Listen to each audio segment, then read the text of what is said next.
পথনগুৰি সমষ্টিৰ উত্তৰ ওদালগুৰি ধৰ্মপ্ৰাণ ৰাইজৰ দ্বাৰা ইয়াতে এটি শিৱ মন্দিৰ পুৰণি শিৱ মন্দিৰ আজি নিৰ্মাণ কৰা সম্পূৰ্ণ হ'ল। এই মন্দিৰটো জৰাজীৰ্ণ অৱস্থাত আছিলে। আমিও কিছু অনুদান আগবঢ়াইছিলোঁ পূৰ্বে আৰু ৰাইজৰ সহযোগত মন্দিৰটো সম্পূৰ্ণ হ'ল। আপোনালোকে জানে যে পৰহি শিৱৰাত্ৰি, গতিকে শিৱৰাত্ৰিৰ এই প্ৰাকখনত এই ধৰ্মপ্ৰাণ ৰাইজৰ দ্বাৰা এই শিৱ মন্দিৰ বা দেৱাদিদেৱ মহাদেৱৰ মন্দিৰটো আজি সম্পূৰ্ণ হৈ আমি উন্মোচন কৰিবলৈ পাইছোঁ। এয়া আমাৰ বাবে সৌভাগ্য। মই দেৱাদিদেৱ ভোলাদেৱৰ ওচৰত প্ৰাৰ্থনা জনাইছোঁ, এই অঞ্চলৰ ৰাইজৰ মংগল হওক, শান্তি সম্প্ৰীতি সদায় বজাই থাকক, প্ৰত্যেকৰে প্ৰগতিৰে উন্নতি হওক, আমাকো যাতে ভোলে বাবাই শক্তি সামৰ্থ্য দিয়ে ৰাইজৰ সেৱা কৰিবলৈ, এইখিনিতে ওচৰত প্ৰাৰ্থনা জনাইছোঁ। আৰু আজি এই অঞ্চলটোৰ ৰাইজৰ বাবে এটি খুব ভাল দিন।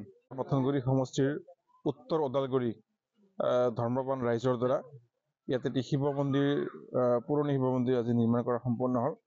এই মন্দিৰটো জৰাজীৰ্ণ অৱস্থাত আছিলে।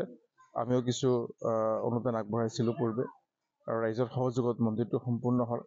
আপোনালোকে জানে যে পৰহি শিৱৰাত্ৰি, গতিকে শিৱৰাত্ৰিৰ এই প্ৰাকখনত এই ধৰ্মপ্ৰাণ ৰাইজৰ দ্বাৰা এই শিৱ মন্দিৰ বা দেৱাদিদেৱ মহাদেৱৰ মন্দিৰটো আজি সম্পূৰ্ণ হৈ আমি উন্মোচন কৰিবলৈ পাইছোঁ।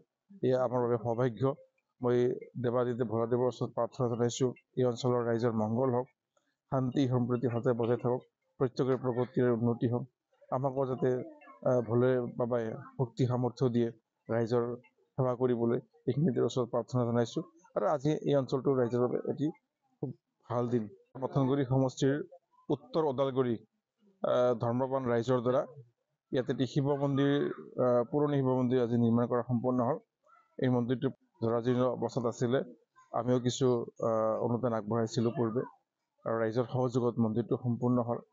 আপোনালোকে জানে যে পৰহি শিৱৰাত্ৰি, গতিকে শিৱৰাত্ৰিৰ এই প্ৰাকখনত এই ধৰ্মপ্ৰাণ ৰাইজৰ দ্বাৰা এই শিৱ মন্দিৰ বা দেৱাদিদেৱ মহাদেৱৰ মন্দিৰটো আজি সম্পূৰ্ণ হৈ আমি উন্মোচন কৰিবলৈ পাইছোঁ। এয়া আমাৰ বাবে সৌভাগ্য। মই দেৱাদিদেৱ ভোলাদেৱৰ ওচৰত প্ৰাৰ্থনা জনাইছোঁ, এই অঞ্চলৰ ৰাইজৰ মংগল হওক, শান্তি সম্প্ৰীতি সদায় বজাই থাকক, প্ৰত্যেকৰে প্ৰগতিৰে উন্নতি হওক, আমাকো যাতে ভোলে বাবাই শক্তি সামৰ্থ্য দিয়ে ৰাইজৰ সেৱা কৰিবলৈ, এইখিনিতে ওচৰত প্ৰাৰ্থনা জনাইছোঁ। আৰু আজি এই অঞ্চলটোৰ ৰাইজৰ বাবে এটি খুব ভাল দিন। পথনগুৰি সমষ্টিৰ উত্তৰ ওদালগুৰি ধৰ্মপ্ৰাণ ৰাইজৰ দ্বাৰা ইয়াতে এটি শিৱ মন্দিৰ পুৰণি শিৱ মন্দিৰ আজি নিৰ্মাণ কৰা সম্পূৰ্ণ হ'ল। এই মন্দিৰটো জৰাজীৰ্ণ অৱস্থাত আছিলে। আমিও কিছু অনুদান আগবঢ়াইছিলোঁ পূৰ্বে আৰু ৰাইজৰ সহযোগত মন্দিৰটো সম্পূৰ্ণ হ'ল। আপোনালোকে জানে যে পৰহি শিৱৰাত্ৰি, গতিকে শিৱৰাত্ৰিৰ এই প্ৰাকখনত এই ধৰ্মপ্ৰাণ ৰাইজৰ দ্বাৰা এই শিৱ মন্দিৰ বা দেৱাদিদেৱ মহাদেৱৰ মন্দিৰটো আজি সম্পূৰ্ণ হৈ আমি উন্মোচন কৰিবলৈ পাইছোঁ। এয়া আমাৰ বাবে সৌভাগ্য। মই দেৱাদিদেৱ ভোলাদেৱৰ ওচৰত প্ৰাৰ্থনা জনাইছোঁ, এই অঞ্চলৰ ৰাইজৰ মংগল হওক, শান্তি সম্প্ৰীতি সদায় বজাই থাকক, প্ৰত্যেকৰে প্ৰগতিৰে উন্নতি হওক, আমাকো যাতে ভোলে বাবাই শক্তি সামৰ্থ্য দিয়ে ৰাইজৰ সেৱা কৰিবলৈ, এইখিনিতে ওচৰত প্ৰাৰ্থনা জনাইছোঁ। আৰু আজি এই অঞ্চলটোৰ ৰাইজৰ বাবে এটি খুব ভাল দিন।